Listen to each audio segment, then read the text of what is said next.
여러분, 우리가 선하다는 말과 악하다는 말은 정반대죠. 여러분, 선하다는 말이 훨씬 좋은 말이고 악하다는 말은 거기에 비해서 아주 좋지 않은 얘기입니다. 그러면 우리가 청지기로서도 선한 청지기가 있고 악한 청지기가 있는데, 우리는 선한 청지기 같이 참 사람 선하게 생겼다, 그 사람 참 선하다, 착하다는 말이죠. 얼마나 듣기 좋습니까? 여러분, 우리는 선한 청지기 같이라는 말씀으로 오늘 베드로전서 4장 10절과 11절의 말씀을 가지고 이 한 해를 마무리하는 12월 첫 주일에 이 말씀을 생각해 보고자 합니다. 여러분, 어떤 교인이 목사님께 이런 질문을 했다고 합니다. 목사님, 저는 진정한 신앙생활을 위해서 꼭 예배에 출석해야 하고 교회 봉사를 해야 할까요? 저는 요즘 저 혼자만의 하나님과의 관계 속에서 신앙을 유지하기를 힘쓰고 애쓰면서 이것이 믿음의 삶이 가능한가를 실험하고 있는 중입니다. 어떻습니까, 목사님? 자, 그때 이 목사님이 하시는 말씀은 정말 교회 없는 신앙생활이 제대로 될까요? 자, 목사님이 이렇게 얘기합니다. 한마디로 불가능한 것은 아닙니다. 그럴싸하죠? 그러나 이런 경우를 상상해 보십시오. 군대에서 훈련이나 군대 소집에 불응하는 군인이 정상일까요? 제대로 된 군인이 될 수 있을까요? 하는 얘기겠죠. 세금을 내지 않고 투표하지 않는 시민을 정상적이라고 그 나라가 그를 보호해 줄 수 있을까요? 헌금 얘기겠죠. 베이스 캠프 없이 등정하는 등산가가 제대로 등산을 마무리할 수 있을까요? 병원이 없이 치료를 구하는 환자가 혼자 민간요법 쓰면서 살아보겠다고 하면 그게 정상일까요? 학교나 스승이 없는 학생이 진정한 학생일까요? 벌집이 집이 없이 날아다니는 벌이 정상일까요? 팀을, 그 그룹을 생각하지 않는 축구 선수가 정상일까요? 여러분, 이 말씀을 들을 때에 아마 여기에서 저와 여러분은 정상이라고 하는 사람은 한 사람도 없을 거예요. 그러면 여러분의 교회 생활은 정상입니까? 요즘 많은 사람들이 교회마저도 그래요. 들려오는 얘기가, 어제도 어느 목사님하고 통하다 보니까 그 교회도 주일 낮 예배 한 번 드린대요. 제가 어떤 교회가 그렇다고 얘기를 통하다가 보니 그렇게 얘기를 했더니 자기가 아는 교회도 그런 교회가 있는데, 그것도 주일 예배를 오전에는 피곤하고 힘드니까 오후 2시에, 오전 예배 없이 오후 2시에 딱 한 번 드리고 일주일 땡, 아무것도 안 한대요. 새벽 기도회도 없고 저녁 기도회도 없고 뭐 수요일 금요일 아무것도 안 한대요. 자, 여러분, 그래서 교회가 살아남겠습니까? 자, 오늘 본문에 하나님은 우리에게 선한 청지기 같이 봉사하라고 명령하십니다. 여러분, 청지기의 뜻은 본래 큰 집의 그 가사를 책임지고 일을 맡아서 관리하는 사람을 청지기라고 얘기합니다. 또 집안의 종들에게 지시를 내리는 사람입니다. 그리고 주인을 대신해서 그 집안의 모든 재정적인 비용을 관리하는 사람을 청지기라고 얘기합니다. 성경에 나오는 인물 중에 그 청지기가 일을 잘해서 가장 크게 복받은 사람이 누구냐? 요셉입니다.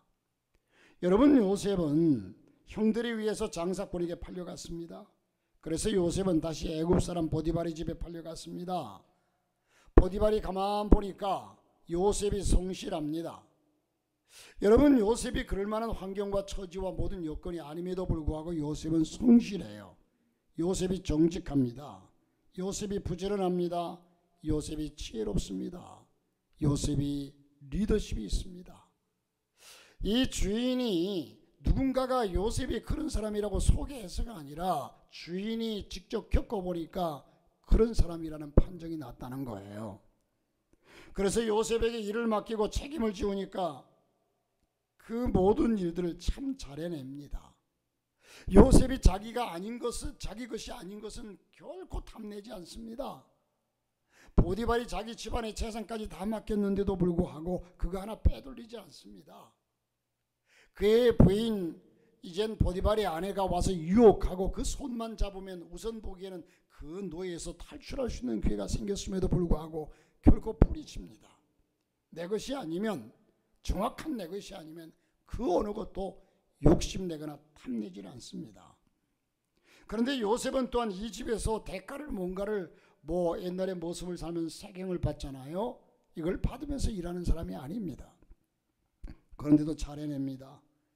요셉이 하면 무엇이든지 다 잘 됩니다. 요셉에게 맡기면 신경 쓸 필요가 없습니다. 간섭할 필요도 없습니다.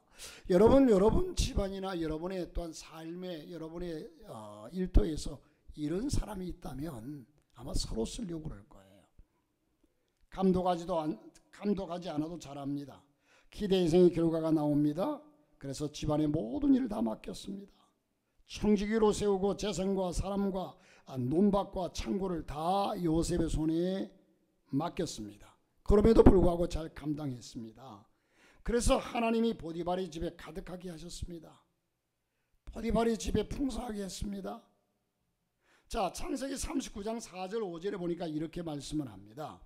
요셉이 그의 주인에게 은혜를 입어 섬김에 그가 요셉을 가정 총무로 삼고 자기 소유를 다 그의 손에 위탁하니 그가 요셉에게 자기의 집과 그 모든 소유물을 주관한 때부터 여호와께서 요셉을 위하여 그 애굽 사람의 집에 복을 내리심으로, 여러분 여기에서 여호와께서 이젠 보디발의 집에 복을 내리는데 그 보디발의 집에 복을 내리는 것은 요셉을 위해서라고 그랬어요. 요셉을 위하여 그 애굽 사람의 집에 복을 내리심으로 여호와의 복이 그의 집과 밭에 있는 모든 소유에 미친지라. 여러분, 하나님이 요셉을 기뻐하시고 그 주인의 집도 복을 주셨다는 말씀이 이 창세기 39장의 말씀입니다. 그렇게 보디발만 복을 받아 잘된 것일까? 요셉의 헌신으로 보디발의 집이 풍성하고 보디발의 집만 잘 됐을까? 아닙니다. 요셉은 더 잘 되었죠. 하나님이 요셉을 복 주셔서 그 당시에 세계 제1의 강대국이라고 얘기할 수 있는 바로 애굽이 당시에 세계 최고의 강대국이었습니다. 제1의 힘이 있는 나라 애굽의 총리가 되지 않습니까? 불과 나이 30세의 애굽의 총리가 됩니다. 놀라운 축복을 받습니다. 여러분, 정말로 이 요셉은 총리가 되기 위해서 그렇게 뭔가 꿈을 가지고 한 것보다도 현실에 맡겨진 일에 최선을 다하고 충성을 다했더니 하나님께서 그런 길을 여신 겁니다. 정말로 청지기의 사명을 잘 감당하는 요셉을 하나님이 축복하셔서 애굽의 총리로 삼으시고 큰 권세와 만 백성의 존경을 한 몸에 받게 되는 놀라운 축복을 받게 하셨습니다. 더 크게 쓰임받게 하셨습니다. 더 높여주셨습니다. 아주 모든 사람들이 그를 존경합니다. 참 멋있죠. 여러분, 모든 사람들이 존경하는 정치가 그가 총리로서, 사실 일부분들은 다 있지만 지금 역대 대통령들 가운데 모든 국민이 다 존경하는 대통령은 하나도 없어요. 그렇죠? 있습니까? 여러분들이 존경하는 대통령이 있을 거예요. 각자가 달라요. 그런데 모든 국민이 다 존경하는 대통령, 여기에 모든 국민이 다 존경하고 칭찬하는 국무총리 요셉입니다. 물론 요셉은 여러분 숱한 역경과 고난과 모든 어려움을 많이 겪었습니다. 그렇지만 그 과정 속에서도 여러분 보디발의 집에서 그가 뭔가 유익을 얻을 수 있는 환경이 아니라 그냥 종으로서 일을 하는데도 보디발의 집에 청지기로서 잘 섬겼고, 감옥에 감옥에서도 신실한 누명을 쓰고 감옥에 갔죠. 그리고 누명을 쓰고 갔음에도 불구하고 불평원망하지 않고 신실한 청지기로서, 어차피 여러분 지금 그가 지금처럼 항소하고 대법원에 이렇게 다시 재판을 받고 이런 과정이 있다면 이 요셉은 나는 잘못이 없습니다 하고 항소했을 거예요. 그러나 그러지 못하고 상황도 처지도 그런 처지가 아니라 요셉은 감옥에 갇혀 있을 때에 어차피 내가 어떻게 해도 길은 없다. 하나님 앞에 하나님만이 그 길을 아신다. 그래서 거기서 최선을 다해서 충성하고 헌신했고, 총리가 되었어도 바로의 신실한 청직이었습니다. 그는 그 많은 재산을, 그 많은 세계의 모든 경제를 다 손에 쥐고도 자기 것으로 빼돌린 적이 없어요. 우리가 우리의 삶이 힘들고 어려울 때에 신실한 청지기가 진정한 청지기이고, 하나님은 결국 큰 것을 맡기시는 줄로 믿습니다. 여러분, 우리는 모두 하나님의 청지기입니다. 한번 따라하십시다. 나는 하나님의 청지기이다. 믿으시면 아멘 합시다. 또한 이 사실에 대해서, 나는 하나님의 청지기라는 사실에 대해서 감사하시면 아멘 하십시다. 네, 아멘이 점점 줄어들어요. 그렇습니다. 하나님은 우리를 청지기라고 부르십니다. 나는 아니라고 해도 하나님은 청지기라고 부르십니다.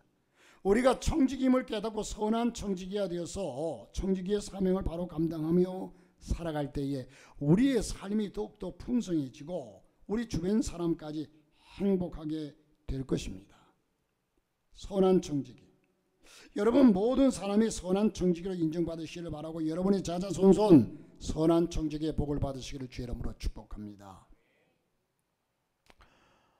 인터넷 뉴스에 어제 우리 진공 간사가 그렇게 보여주길래 제가 봤는데, 분당의 어느 교회가 1000명 이상 모이는 꽤 큰 교회인데 구체적으로 어느 교회인지는 모르겠어요. 교회에서 싸움이 나가지고 교회 안에서 100여 명이 서로 멱살 잡고 치고받고 싸우다가 경찰이 수십 명 동원되어 가지고 입건하고, 그런데 얘기를 들어보니까, 대충 얘기를 들어보니까 그 목사님을 내쫓기로 나가시라고 결정되었는데 또 목사님을 지지하는 사람들이 있잖아요. 그래서 어느 한쪽에서, 어느 쪽인지 정확한지 잘 모르겠습니다만, 한쪽에서 갈사모, 교회를 사모하는 공동 모임을 하나 만들어서 계속해서 함께 모여 기도했대요. 그런데 그 기도가, 여러분, 기도가 정말 내가 하나님 앞에서 중간 입장에 서서 기도할 때 그 기도가 응답되지, 내 입장에서, 그래서 양쪽 다 싸우고 난리가 났는데, 여러분, 저분들의 얘기를 들어보면 A쪽이나 B쪽이나 두 쪽이니까 전부 자기 욕심을 위해 싸웁니까? 교회를 위해 싸웁니까? 내세우는 명분이, 내세우는 명분이, 이건 내가 가지려고 그렇게 싸웁니까? 아니면 교회를 위해 싸웁니까? 다 교회를 위해 싸워요. 이쪽도 교회를 바로 세우기 위해서 이래서는 안 된다. 저쪽도 교회가 이래서는 안 된다. 여러분, 이 싸우는 입장에서요, 그래서 교회는 쪼개져요. 분명히 쪼개질 거예요, 아마. 여러분, 그러면 하나님께서 어느 편을 들까요? 따라하십시다. 싸우면 똑같다. 싸우는 사람 똑같아요. 결코 하나님께서 네 편 내 편, 하나님이 네 편 내 편 가릴 것 같으면요, 십자가에 예수님 내어주지 않아요. 예수님이 십자가에서 죽으시지 않아요. 예수님의 죽음이 승리였습니다. 할렐루야. 예수님의 죽음이 승리였습니다. 예수님의 죽음이 이긴 것이었습니다. 한쪽에 죽어지는, 그래서 지는 게 이기는 거다. 내가 이겼다. 이긴 사람은 이긴 사람이 아니에요. 진 사람이에요. 자, 여러분, 우리가 하나님 앞에서 때를 따라서, 그러나 명분으로 볼 때는, 원칙적으로 볼 때는 여러분, 이게 옳다 저게 옳다 자기 입장에서 볼 때 그럴 수 있지만, 그러나 그것이 하나님 보시기에, 그러면 믿음이 좀 좋다고 하는 사람이 손해볼 수 있잖아요. 손해볼 수 있잖아요. 그런데 손해보려고 하지 않아요. 오늘 이 세대를 바라보면서 오늘날 교회가 이런 하나님께 헌신하는, 여러분 눈이 많이 왔죠? 오산의 어느 큰 교회가 지붕이 왕창 다 무너졌더라고요. 본당 지붕이 왕창 다 무너졌어요. 놀랐어요. 우리는 앞에 여기만 무너졌어도 이야 이거 참 대단하다 했는데 그건 자, 교회들이 어려움이 있을 때 함께 정말 교회를 먼저 생각할 수 있는 사람, 하나님의 진정한 청지기. 여러분 우리는 하나님의 청지기입니다. 자, 우리가 청지김을 깨닫고 선한 청지기가 되어서 청지기의 사명을 바로 감당하며 살아갈 때에 우리의 삶이 더욱 풍성해집니다. 말 그대로 여러분 우리 자신의 이기심을 내놓고 싸우는 청지기가 아니라 선한 청지기, 선한 청지기. 우리 주변 사람까지 행복하게 될 것입니다. 우리로 인하여서 여러분 모두 하나님의 선한 청지기로 인정받기를 주의 이름으로 축복합니다. 조지 뮬러는 이런 얘기를 했습니다. 우리가 내 인생의 주인으로서가 아니라 종의 자세로 일한다면 하나님께서는 우리를 더욱더 신실한 청지기로 삼으실 것이다. 자, 그러면 선한 청지기는 어떤 사람일까? 어떻게 하나님 앞에 봉사하면 하나님께서 우리를 선한 청지기로 인정하실까? 오늘 말씀에 단순하게 몇 가지를 말씀합니다. 그 첫 번째가 하나님이 주신 은사대로 봉사해야 합니다. 하나님이 주신 은사대로 10절에 그렇게 말씀을 해요. 하나님은 우리를 구원해 주시고 각종 은사를 우리에게 주셨습니다. 또 우리는 하나님 안에서 새롭게 태어나서 선한 목적을 가지고 살아가게 되었습니다. 주 안에서 새롭게 변화되어서 하나님을 위하여 교회를 위하여 살아가는 것이 청지기적인 삶입니다. 다른 사람에게 봉사하며 사는 것이 바로 청지기의 삶입니다. 동시에 행복하게 살아가는 비결입니다. 여러분 우리가 일을 할 때에도요 내가 마땅히 월급 받고 받을 대가를 받으면서 일하는 삶에는 별 기쁨이 없어요. 그런데 내가 누군가를 위해서 헌신하고 희생하고 이런 삶 속에 진정한 기쁨이 있어요. 나누고 베풀 때에 진정한 기쁨이 찾아와요. 이게 행복이라는 겁니다. 하나님은 우리를 각각 의미 있고 개성 있게 창조하셨습니다. 여러분 이 세상에 여기 있는 진상만 목사라고 하는 사람은요 우리 지금 70억의 인구 중에 똑같은 사람이 아무도 없어요. 여러분 하나밖에 없으니까 귀한 존재입니다. 여러분 나라는 모습이 비슷한 사람 찾을 수 있을 거예요. 검사해 보세요. DNA가 같은지 유전자가 같은지. 또 얼굴이 좀 비슷해도요 모든 걸 따져보면 나와 다 달라요. 쌍둥이도 다르다고 하잖아요. 하나님이 개성있게 창조하셨습니다. 하나님은 우리 모두에게 각자 천부의 재능을 주셨습니다. 하나님은 우리를 모두 차별 없이 하나님의 나라를 위해서 일할 사람으로 부르셨고 달란트를 주셨습니다. 하나님이 주신 은사를 가지고 봉사하며 살아가는 것이 우리가 해야 할 일이라는 사실과 그러면 우리는 항상 자부심을 가지고 나아가셔야 될 줄로 믿습니다. 그러므로 각자 자기는 하나님께서 창조해내신 최고의 걸작품입니다. 하나님이 창조하신 최고의 걸작품입니다. 사람들이 나름대로 미의 기준을 정해놓고 여러분 각 나라마다 그 미의 기준이 달라요. 제가 알기로는 베트남 사람들은요 아직까지도 남자들이 배 나온 남자가 인기가 있대요. 들은 얘기지만 한국 사람 배 나온 사람은 절대로 인기가 없어요. 각 나라마다 그 기준이 다릅니다. 그러니까 여러분 우리가 뭐 이렇게 생겼느니 저렇게 생겼느니 키가 크니 작으니 사람들이 만들어 놓은 기준뿐이죠. 자 여러분 은사라고 하는 것은 하나님이 주신 선물이라는 뜻입니다. 하나님이 나에게 특별한 선물을 주신 이유는 남다른 선물을 주신 이유는 다른 사람을 위해서 사용하라는 겁니다. 여러분 그 은사를 발견해야 하는데 행복하게 봉사하며 살기 위해서 우리에게 은사를 주셨습니다. 자기 은사에 맞는 일을 하면 거기에 만족이 있고 기쁨이 있습니다. 은사라고 하는 말은 카리스마라고 하는 말이에요. 카리스마. 이 말의 어근이 뭐냐? 카라라고 하는 뜻인데 카라라고 하는 말인데 기쁨, 호금, 즐거움 이런 뜻이에요. 여러분, 자기 은사 혹은 재능에 맞는 일을 하면 누구나 신바람이 나고 즐겁습니다. 그러나 우리의 봉사는 이런 자기 만족의 목표가 있어서는 안 됩니다. 여러분, 누군가를 위해서 세상의 모든 것이 자기 자신을 위해서 존재하는 것은 없어요. 사람이 맞는 것도 그렇지만 자연도 그렇고요. 세상의 모든 것이 자기 자신 스스로를 위해서 존재된 게 없어요.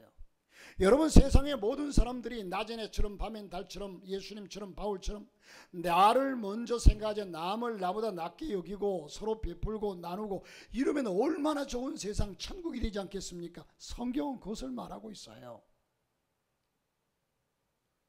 여러분, 남북이 통일되어 가지고 서로 양보하고 남북이 통일되어서 한 덩어리가 되면 남북한이 참 강대국 중에 강대국이 될 거예요 아마. 그런데 이 일이 그렇게 되지 않기 때문에 우리 그리스도인들에게 그 일을 맡기신 겁니다. 우리가 그 일을 감당해야 됩니다. 자, 두 번째, 하나님께 은혜를 받아서 봉사해야 합니다. 10절에 말씀하죠. 하나님께 은혜를 받아 봉사하라. 은혜. 청지기로서 산다는 것은 우리가 하나님을 위해서 무엇을 하겠다는 것이 아닙니다. 하나님께서 우리를 위해서 베푸신 은혜 가운데서 살아가면서 감사하며 사는 삶입니다. 감사하면서 사는 삶. 우리는 모두 다 하나님의 은혜 가운데 사는 삶입니다. 은혜가 사라지면 의무만 남습니다. 여러분, 의무감으로 봉사하면 금방 지칩니다. 의무감으로. 내가 집사니까.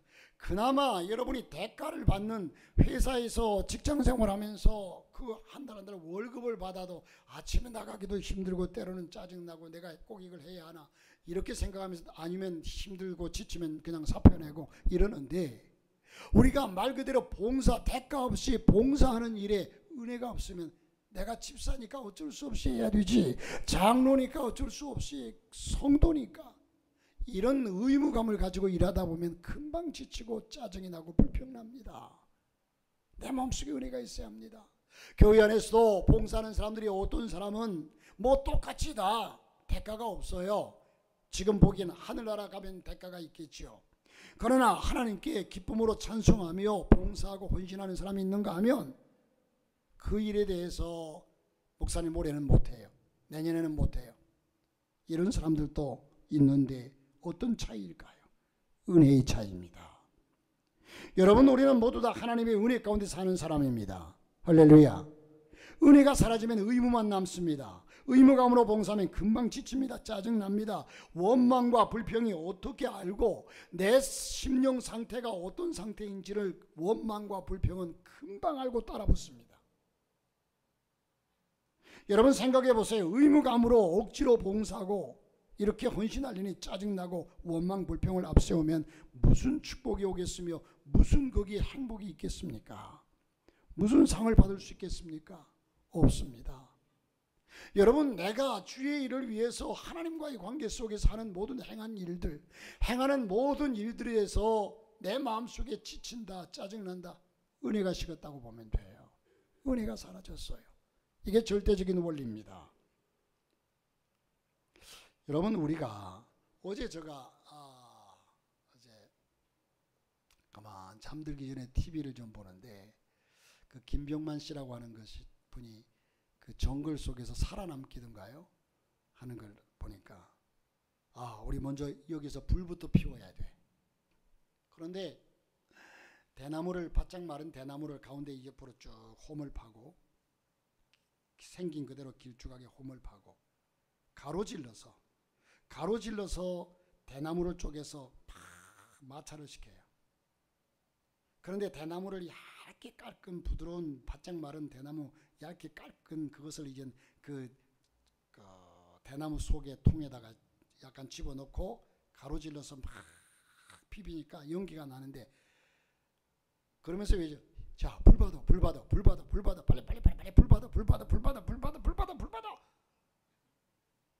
거기에서 막 마찰을 시켜서 그 나는 불씨가 밑으로 떨어져서 그게 불을 붙이려고 불이 떨어져 불을 받아야 된다는 거예요. 그런데 땀을 뻘뻘 흘리면서 해가 연기가 푸옇게 나는데도 또 하니까 사라져요. 한 10번 이상을, 12번인가를 해요. 12번인가를. 두 사람이서 처음에는 쓱쓱쓱쓱쓱쓱쓱쓱쓱 나무를 뻘뻘 내고 하는데 대나무가 좀 젖어 있다 보니까 이게 불이 안 붙어요. 그래서 결국 불이 못 붙는 걸 보고 잤어요. 저는 그거 보다가는 불 받는 거 보다가는 밤샐 것 같아서 잤어요. 그걸 보면서 근데 이야, 불 받기 힘들다. 그걸 보면서 딱 머릿속에 우리가 하나님 앞에 불을 받으려면, 성령의 불을 받으려면 있는 힘을 다해서 우리 여기 성교사님 두 분 이제 우리 시창 성교사님이 또 잠시 들어오셔서 좀 건강을 또 회복시키기 위해서 오셨는데, 그쪽에서 보낸 영상들을 보면요, 그게 그 젊은이들 우리보다 환경과 여건이 열악해. 또 한번 말씀 전할 기회가 있겠지만 그들의 환경과 여건은 열악한데 그들이 예배하고 찬양하고 하는 모습은요 얼마나 기쁘고 감사하고, 행복은 그들이 다 가져갔더라. 왜 우리 대한민국에 행복이 없는가 연구해도 몰랐는데 이제 아는 것이 탄자니아에서 다 가져갔어요. 그러니까 다 한국 땅에 행복이 사라졌어. 얼마나 뛰고 춤추며 찬양하며 기뻐하는지. 뭐 때문에? 저들이 먹을 거 있어서 그렇습니까? 우리 집에는 소와 돼지가 있고 풍족해서 그렇습니까? 아무것도 없어요. 교회도 개척해가지고 다 그냥 우리 이런 교회 같습니까? 그렇지 않은데도 은혜입니다. 은혜예요. 내 환경이 좋아서 기뻐하는 것은 잠시 잠깐이에요. 나의 마음속이 늘 평안해. 나의 마음속이 늘 평안해. 악한 죄 파도가 많으나 마음이 늘 평안해. 할렐루야. 주의 은혜입니다. 은혜를 공급받지 못하기 때문입니다. 한 번 받은 은혜 가지고 평생, 여러분 한 가지 기억하십시오. 한 주를 살아가는 데 필요한 은혜는 매주마다 받아야 합니다. 믿습니까? 한 주간을 살아가는 은혜는 매주마다 받아야 돼요. 여러분 이게 잘 실감이 안 나면 오늘 하루를 살아가는 힘을 얻으려면 매일같이 밥을 먹어야 돼요. 오늘 여러분 회식하는 자리에 가가지고 뷔페 가가지고 맛있는 거 고기에다가 해산물에다가 실컷 먹었는데 이거 나는 며칠치를 다 먹었어. 내일부터 밥 안 먹어도 돼. 여러분 그날 내가 소비하는 그 모든 것에 필요한 양식은 그날 공급해 줘야 합니다. 그러므로 우리가 일주일 동안 이젠 쓸 은혜는 영적으로도 마찬가지예요. 매주마다 받아야 합니다. 할렐루야. 그래야만이 살아갈 수 있습니다. 한 주를 살아가는데 필요한 은혜 매주마다 받고, 하루를 살아가는데 필요한 은혜는 그날 받아야 합니다. 그런데 봉사하는 일에 바빠서 은혜 받는 것을 소홀히 하면 얼마 안 있어도 기쁨이 사라집니다. 은혜가 말라버린 채 봉사하다 보면 사람들과 부딪힙니다. 그러면 일은 많이 했는데 유익이 별로 없어요. 행복감도 없어요. 뿌듯함도 없어요. 사람들과 관계가 다 깨어지고 하나님을 기쁘시게 하지 못하면 축복이 없습니다. 고생한 보람이 없습니다. 그러므로 주를 위해서 봉사하는 사람은 언제나 은혜 받기를 힘쓰면, 은혜가 있는 사람은 언제나 온유합니다. 다른 사람에게도 존경받게 되어 있습니다. 예배를 통해서 풍성한 은혜를 받고 봉사할 수 있기를 주 이름으로 축원합니다. 자, 한번 따라 하십시다. 우리는 모두 하나님의 은혜로 삽니다. 여러분 이것을 여러분에게 세뇌교육시켜서 하나님의 은혜라고 생각하라는 것이 아니라 실제가 그러해요. 우리가 구원받은 것도 하나님의 은혜요, 하나님의 자녀가 된 것도 하나님의 은혜요, 날마다 우리가 사는 것도 하나님의 은혜입니다. 은혜 받기를 힘쓰는 성도가 되시기를 주 이름으로 축복합니다. 은혜 받기를 힘쓰는 일꾼이 되시기를 바랍니다. 마지막 세 번째로 여러분, 하나님이 공급하시는 힘으로 봉사하라. 하나님이 공급하시는 힘으로 봉사하라. 11절에 말씀합니다. 우리는 말을 할 때도 자기의 생각을 말합니다. 우리는 봉사할 때도 자기 주장을 내세웁니다. 자기 힘으로 합니다. 그런데 성경은 말합니다.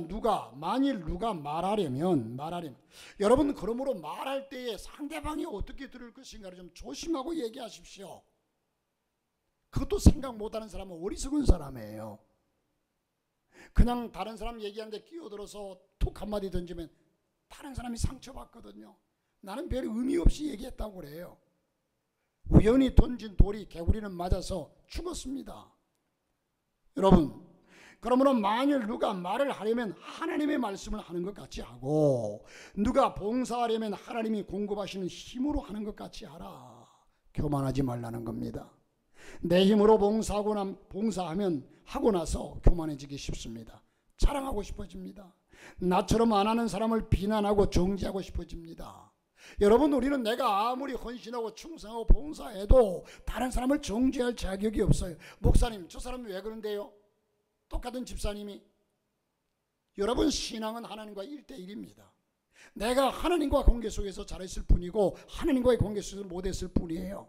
다른 사람까지 싸잡아서 정죄해서는 안 된다는 겁니다. 누가 알아주지 않으면 섭섭해집니다. 그러면 아무 유익이 없습니다. 하나님께 헌신하고도 행복이 없어져요. 자, 그러나 하나님이 공급하시는 힘으로 하면 자랑할 것도 없습니다. 우쭐댈 일도 없습니다. 다른 사람을 판단하거나 비난할 수도 없습니다. 절대 손해보았다는 생각이 들지 않습니다. 왜? 내 것이 아니라고 믿기 때문에. 하나님이 공급해 주시는 것으로 했기 때문에 당연하게 여겨집니다. 겸손하게 됩니다. 봉사하고서도 감사하게 됩니다. 그러므로 아름답습니다. 큰 축복이 됩니다. 하늘의 좋은 상급으로 쌓이게 될 것입니다. 사실 우리의 모든 봉사는 하나님이 힘을 주셨기 때문에 가능한 거죠. 하나님이 건강을 주셨습니다. 하나님이 재물을 주셨습니다. 하나님이 믿음을 주셨습니다. 하나님이 지혜를 주셨습니다. 하나님이 은사를 주셨습니다. 하나님이 은혜를 주셨습니다. 하나님이 주신 것이지 내 것은 아무것도 없습니다. 욥은 고백합니다. 내가 적신으로 왔사온즉 적신으로 간다. 빈손으로 왔으니 빈손으로 간다는 겁니다. 여러분, 아무리 금수저 태어나서 보니까 우리 어머니 아버지가 돈이 많다는 거지. 내가 태어날 때는 똑같이 아무것도 손에 쥐지 않고 적신으로 붉은 몸으로 이 땅에 태어납니다. 그런데도 불구하고 이후에 어쨌든 우리가 이렇게 사는 것은 하나님의 은혜가 아닙니까?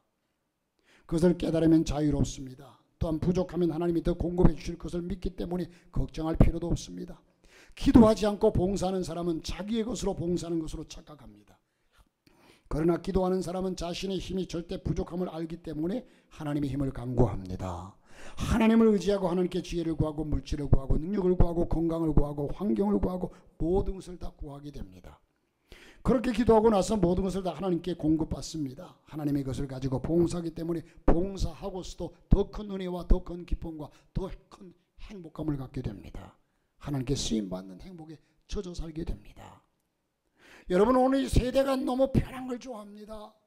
여러분, 우리 그리스도의 신앙은, 기독교의 신앙은 누가 뭐래도 십자가입니다. 십자가 없는 신앙은, 여러분, 언젠가는 저 십자가의 신앙이 사라질 거라고 얘기했는데 오늘날 많은 사람들이 십자가를 지려고 하지 않습니다. 누구든지 나를 따라오려거든 자기를 부인하고 자기 십자가를 짊어지고 나를 쫓으라고 주님은 분명하게 말씀하셨습니다. 그 길 외에는 없습니다. 그 길 외에는 없습니다. 간디라고 하는 사람이 봉사를 위해 사는 삶이 오직 열매 맺는 삶이다. 봉사 생활은 예술의 최고봉이며 진정한 환이다. 여러분, 서로가 뉴스에 나오는 거 보니까 이 눈이 그렇게 많이 왔을 때 서로 돕는 모습이 그렇게 아름답다고, 어떤 택배차가 약간 오르막길을 가는데 막 그 눈 빈편에 미끄러지고 이리 쓸리고 저리 쓸리니까 지나가던 학생들이 보다 못해도 막 달려들어서 뒤에서 대여섯 명이 밀더라고요. 그러니까 그 위를 쭉 올라가요. 그 모습이 얼마나 아름다운지. 저거 봐 올라가지도 못하네. 이러고 보고만 있는 것이 아니라 가서 그냥 금방 달려가서 밀어주는데 그 모습이 얼마나 아름다운지.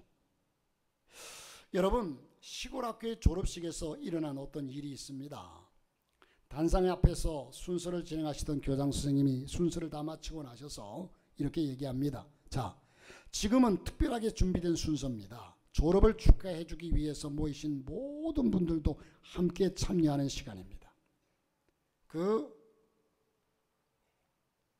내용이 뭔가 했더니, 손이 가장 아름다운 사람, 우리에게 있는 두 손이 가장 아름다운 사람 찾기 대회입니다. 졸업생의 부모, 언니, 누나, 고모, 할머니, 할아버지 누구라도 할 거 없이 좋으니 아름다운 손을 추천해 달라는 겁니다. 내 손이 제일 예쁘다고 생각하는 분은 직접 나오셔도 됩니다. 와 하는 웃음소리와 함께 아름다운 손찾기 대회는 시작되었습니다. 난 누구를 추천할까? 아름다운 손? 어떤 한 소년이 달려갑니다. 그분이 앉아있는 그곳으로 달려갔는데 누군가 하니까 할아버지입니다. 할아버지, 아름다운 손찾기 대회래요. 할아버지가 나랑 같이 가요. 할아버지의 걸음을 부축하면서 단상으로 걸어갔습니다. 좁은 그곳에는 벌써 많은 사람들이 서 있습니다. 흰 모자에 화려한 원피스를 입고 있는 아주머니, 단정하게 교복을 입고 있는 고등학생 누나, 2살밖에 귀여운 여자아이까지 추천한 졸업생들의 손에 이끌려 서 있습니다. 교장 선생님과 주임 선생님이 손을 들여다보시며 심사를 시작합니다. 후보로 나온 사람들이 자신있게 자기 손을 내놓으면서 이젠 이리저리 피워봅니다. 손금의 모양이 어떤지 유심히 보기도 합니다. 그러는 가운데 이 심사위원이 소년 앞에 와서 할아버지를 봅니다. 소년에게 묻습니다.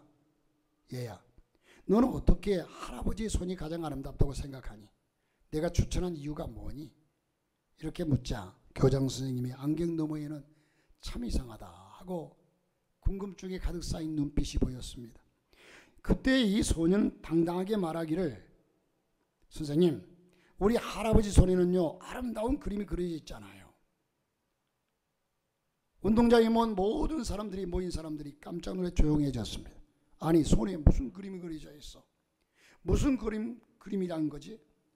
그러자 이 아이가 할아버지 손을 붙잡고, 여기에요. 여기. 지금은 할아버지가 나이 많아서 그만두셨지만 할아버지의 도움을 받고 사셨던 꽃동네 사람들이, 식구들이 환하게 웃는 모습이 지금 할아버지 손에 그려져 있잖아요. 제 눈에는 보여요. 여러분, 나로 인하여서 다른 사람을 웃음 짓게 만드는 것은 복입니다. 그런데 우리는 반대로 나로 인하여서 다른 사람을 찌푸리게 만들고 다른 사람을 화나게 만드는 일들이 많습니다. 우리 그리스도인은 너희는 세상의 빛이라고 했습니다. 내가 내 자신을 복종시켜서 희생시키면서 빛을 발해서 다른 사람에게 비춰주는 것이 빛입니다. 너희는 세상의 소금이라. 어제 김장을 했어요. 어제 그제 김장을 했는데, 김장할 때 여러분 소금을 과감하게 물에다 쏟고 배추에다 뿌리고 이러니까 이 김장이 제대로 되는 거죠. 맛있는 김치가 되어서 아마 여러분들 1년 내내 김치를 먹게 될 거예요. 우리는 여러분, 너희는 세상의 소금이라. 소금이 만일 그 맛을 입으면 무엇으로 짜게 하려? 다만 밖에 버려 환하게 밟힐 뿐이니라. 여러분, 우리는 이런 삶을 각오하고 살면 나한 사람의 희생과 헌신을 통해서 내 가정이 더욱더 환하게 빛날 것이고, 나한 사람을 통해서 우리의 구역이, 우리의 교회가 나가서 여러분이 사는 곳곳에 그 불빛이 세상으로 번져갈 것입니다. 이게 청지기의 삶입니다. 금년 한 해 동안 선한 청지기가 되어서 열심히 봉사에 달려오셨습니다. 참 잘하셨습니다. 여러분의 손에도 한 해 동안 성경을 받은 사람들의 얼굴이 그려져 있습니까? 내년에도 선한 청지기가 되어서 아름답게 서로 봉사하시기를 바랍니다. 이 봉사라는 것은 여러분 교회 와가지고 그저 교회만 위해서 이 얘기가 아니라 위로는 하나님, 아래로는 이웃이에요. 내 이웃을 향해서는 내가 대접을 받고자 하는 대로 먼저 대접하라는 거예요. 우리는 섬기며 사는 삶입니다. 하나님 섬기고 이웃 섬기고 가정에서도 각 가족을 섬기고, 이게 천국이 아니겠습니까? 오늘 여러분께서는 모두 오늘 말씀을 통해서 청지기 지원서를 받으셨습니다. 기도하면서 마음에 결단하십시오. 내년에도 모두 한 가지 이상씩 지원하시길 바랍니다. 은사에 맞게 지원하시기 바랍니다. 여러분, 어떤 사람이 자기의 많은 재산을 늘 불안하게, 어떤 도둑놈이 훔쳐가지 않을까, 부도나지 않을까, 이런 생각 저런 생각에 너무 불안하게 생각하는 한 부자가 그 재산을 몽땅 다 팔았습니다. 팔아가지고 큰 금덩어리 하나로 바꾸었습니다. 그는 그 금덩어리를 자기의 정원 땅속에 깊이 묻어두고 시간이 될 때마다 그곳으로 가서 그 금덩어리를 확인합니다. 파가지고 확인하고 그저 보면서 번쩍번쩍 빛나는 금덩어리를 보면서 즐거워합니다. 그런데 이 사실을 알아차리는 어느 도둑놈 하나가 그 모습을 보고서는 금덩어리를 오늘 밤에 훔쳐가 버리고 말았습니다. 다음날 아침 금덩어리를 보려고 정원을 찾은 부자는 깜짝 놀랐습니다. 다 파헤쳐졌습니다. 금덩어리가 사라졌습니다. 금덩어리는 어디론가 사라지고 텅 빈 구덩이만 남아 있습니다. 부자가 머리카락을 쥐어뜯으면서 큰 소리로 통곡하면서 웁니다. 그때 그 사정을 동네 사람들이 모여들어서 그의 사정 얘기를 들었는데, 마을 사람들은 부자에게 그 얘기를 듣고 이렇게 위로해 줍니다. 땅속에 파묻어 놓은 것에 대해서 그렇게 괴로워하다니요. 참 당신은 바보 같군요. 그렇다면 커다란 돌멩이 하나 묻어 두고서 구덩이에 넣어두고 그것을 금덩이라고 생각하세요. 잃어버린 금덩이는 어차피 어디다 쓸 것도 아니고 거기에 매일 묻어두고 와 쳐다보고 그냥 좋아할 것뿐이니 다른 것은 없잖아요. 말되죠. 이솝우화에 나오는 얘기입니다. 사용하지도 않고 묻어두기만 한 금덩이는 아무리 많아도 커도 돌과 같습니다. 달란트에 비유해 보면 달란트를 땅에 묻어둔 종의 얘기가 나오죠. 하나님께서 우리에게 주신 재능, 시간, 물질, 하나님이 나를 위해서, 이웃을 위해서 사용하지 않으면 땅에 묻어둔 것과 똑같습니다. 그리고 받은 은혜로 봉사하시기를 바랍니다. 하나님께 새 힘을 공급받아 봉사하시기 바랍니다. 재물의 청지기 생활을 감당하시기를 바랍니다. 시간의 청지기 생활을 감당하시기 바랍니다.